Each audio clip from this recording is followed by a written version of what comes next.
পরমা চরণে আমার শতকোটি প্রণাম। পূজ্যপাদ শ্রী শ্রী বর্দার চরণে আমার শতকোটি প্রণাম। পরম পূজ্যপাদ শ্রী শ্রী আচার্যদেবের চরণে আমার শতকোটি প্রণাম।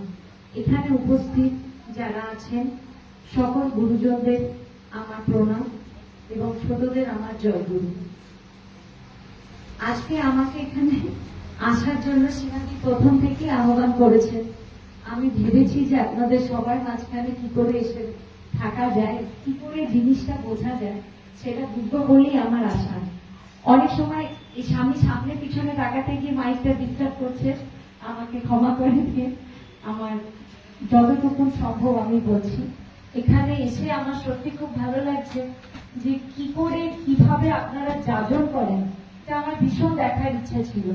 আমি তো ঘরের চার দেওয়ালের মধ্যে বসে থাকি, আমি কোথাও যাচ্ছি বরের সঙ্গে, দেখছি যে দীক্ষা হচ্ছে, কিন্তু দীক্ষাটা হয়তো যাজন করলে, আর যাজনটা কিভাবে হয়, কিভাবে প্রতিটা লোক জড়িত থাকে একটা যাজনের মাধ্যমে, সেই জিনিসটাই আমি যখন শুনলাম যে দিদি এটা করছেন আর সঙ্গে সৎসঙ্গ হচ্ছে, সেটা আমার দেখার ইচ্ছা ছিল, সেই জন্য আমি আসলাম। তা আমি দেখলাম যে এখানে এসেও একটা দীক্ষা হচ্ছে, ঋত্বিক আছে, উনি দীক্ষা দেবেন। দেখেন, সবটা আমার মনে হয় কিন্তু ভালোবাসলে হয়। ঠাকুরকে যে যত ভালোবাসবে তার জিনিসটা তত উন্নতি হবে। আমরা দীক্ষা নিচ্ছি, ঋত্বিক আমাদের দীক্ষা দিচ্ছে, আমরা স্বস্তিনী নিচ্ছি, স্বস্তিনী দিচ্ছে, উনি নিয়মগুলো বলছেন। অ্যাকচুয়ালি নিয়মগুলো পালন আমি করছি, কিন্তু সত্যি কি ভিতর থেকে করছি? দীক্ষা, স্বস্তিনী সমস্ত কিছু করা হলো, কিন্তু আমি কোনো নিয়ম মন থেকে করছি না। ঠাকুর যা যা বলেছেন, যেই রকম বলেছেন, শুধু সেইটুকুনি যদি আমরা করতে পারি, আমার মনে হয় সেটা সবচেয়ে আমাদের জীবনের উন্নতি হবে।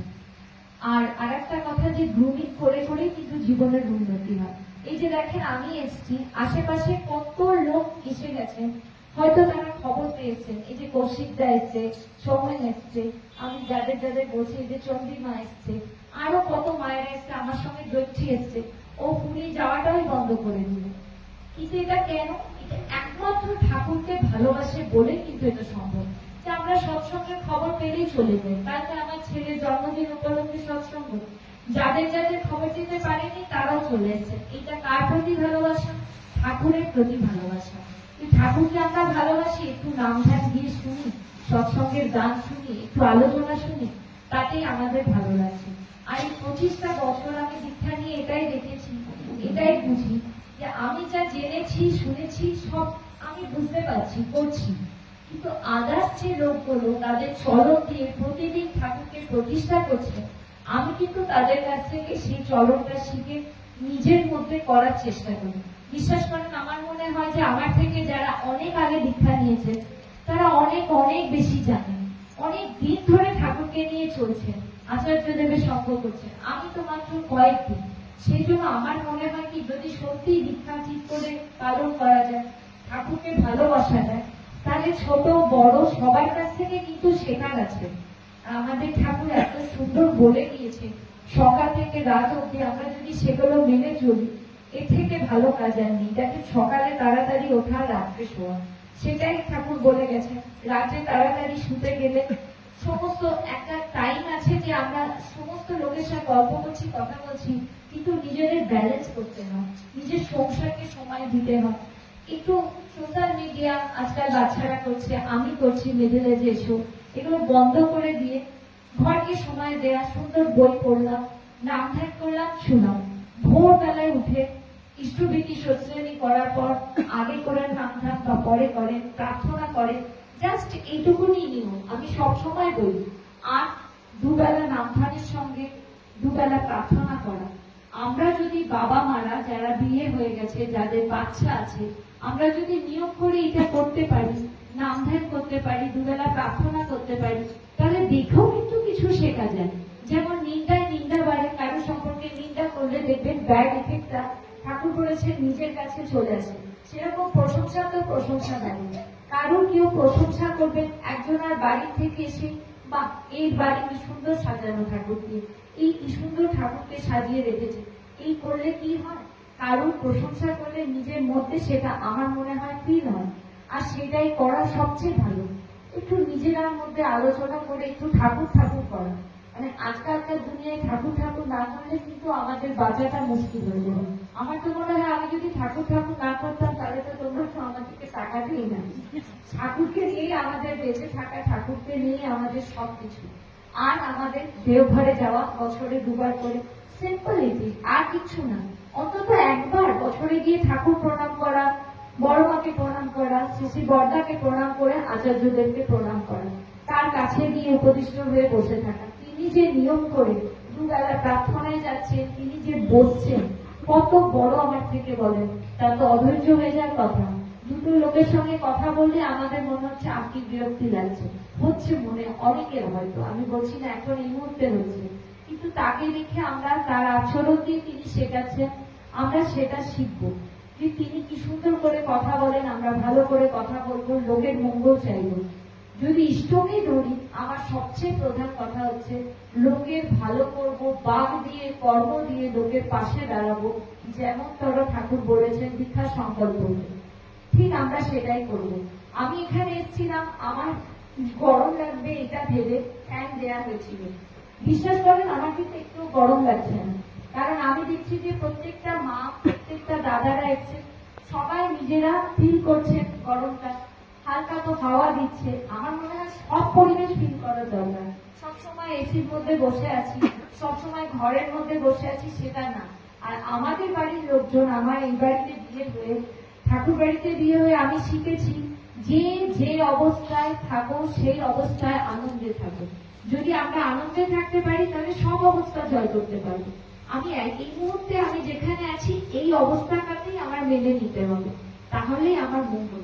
আর তাহলে আমাকে দেখে হয়তো আপনারা বেশি উৎসাহিত হবেন যে বৌদি বসে আছে। সৎসঙ্গে ঠাকুর উপদিষ্ট হয়ে থাকেন, আমরা ঠাকুর প্রণাম করছি, আমাদের মধ্যে কিন্তু ঠাকুর বসে আছেন, এই ফিলটা আপনাদের হওয়ার দরকার। আর এক্স্যাক্টলি তাই কিন্তু ঠাকুর থাকেন।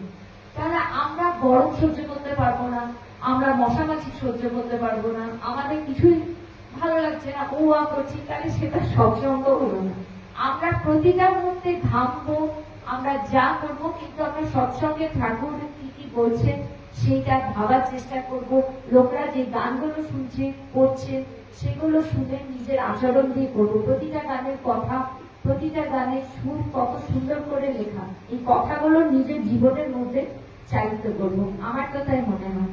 তাই সেই জন্য আমি যখন ঢুকছি তখন সীমাদি ব্যস্ত হয়ে যাচ্ছেন, ভাবছেন চাদর পাতি। বিশ্বাস করেন আমার কোনো চাদর পাতা না, কিছু না, আমি দিদির হাত ধরে চলে আসলাম। আমরা একদম সাধারণ, আমরা কোনো অসাধারণ না, কোনো কিছু না, আমরা নর্মাল আপনাদের মতন লোক। আপনারা যদি আমার থেকে আগে দীক্ষা নিয়ে, আমি এখনই ঋত্বিক দাদাকে তাই বললাম, বেশি দিন ধরে ঠাকুর ঠাকুর করেন, ঠাকুর যা যা বলেছেন তাই করেন, আর আমরা বা আমি ওই বাড়ির বউ হয়ে যদি ঠাকুর ঠাকুর কম করি, নাম ধ্যান কম করি, তাহলে আমার থেকে বেশি আপনাদের দিকেই কিন্তু ঠাকুর তাকাচ্ছেন। কারণ ঠাকুর একজনের দিকে তাকিয়েছেন, আর একজনের দিকে তাকাচ্ছেন তাই না, ঠাকুর সবাইকে নিজের কাছে আগলে রেখেছেন। কিন্তু কে কতটা কর্ম দিয়ে তাকে জয় করতে পারবে, এটা হচ্ছে আসল কথা। আমি কোনো কর্ম করছি না, আমি ফলের আশায় বসে আছি। আমাকে নিয়ে আপনারা এরকম করছেন, আদর যত্ন করছেন, এদিকে আমি আপনাদেরকে ফিরেও তাকাচ্ছি না, আপনাদের সঙ্গে হাসি মুখে কথা বলছি না, কারোর কথা আমি ভাবছি না। দেওঘরে যখন যাচ্ছেন আপনাদের দিকে তাকাচ্ছি না, আপনাদের মঙ্গল কামনা করছি না, তাহলে কখনোই আমার মঙ্গল হবে না। এটা একদম ট্রু কথা। সবসময় আচার্যদেব বলে তোমরা কর্ম করো, কর্ম করলেই ফল পাবে। তা এটা তো সবাই জানে, ঠাকুরের কথা সবাই জানে, তবু আপনারা বললেন, অনুরোধ করলেন আমার মুখ দিয়ে বলার জন্য, আমি বললাম।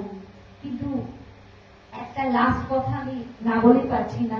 সকলকে আমার অনুরোধ যে সকলে আমরা মিলে বছরে একবার দেওঘর যাব, আচার্যদেবের সঙ্গ করব, ঠাকুরের বইপত্র পড়ব, ব্যাস এই 2 বেলা নাম ধ্যান প্রার্থনা করব। আর এরকম যখন সুযোগ এসছে, এরকম ছোটখাটো যে কোনো জায়গায় ঠাকুর যদি আমরা ঢুকাতে পারি, ঠাকুর প্রতিষ্ঠায় আছেন, ঠাকুরকে আমরা নিজেরা প্রতিষ্ঠা করতে পারবো না, কিন্তু আমরা ঠাকুরের দীক্ষার সংখ্যা যদি বাড়াতে পারি তাহলে আমাদের লোকের সংখ্যা বাড়বে। কত মজা, চারিদিকে যাবো, সবাই যাচ্ছে গান করতে, সব মায়েরা সব দাদারা গান করতে পারবে, তাহলে আমাদের লোকের সংখ্যা বাড়বে, আমরা সবাইকে জয়গুরু বিনিময় করতে পারবো। বাসে উঠলে দেখছি যে আমাদের লোক, তাহলে গুরুর জয় বলেই তো শুরু করবো। বাস, ট্রেন, ট্রাম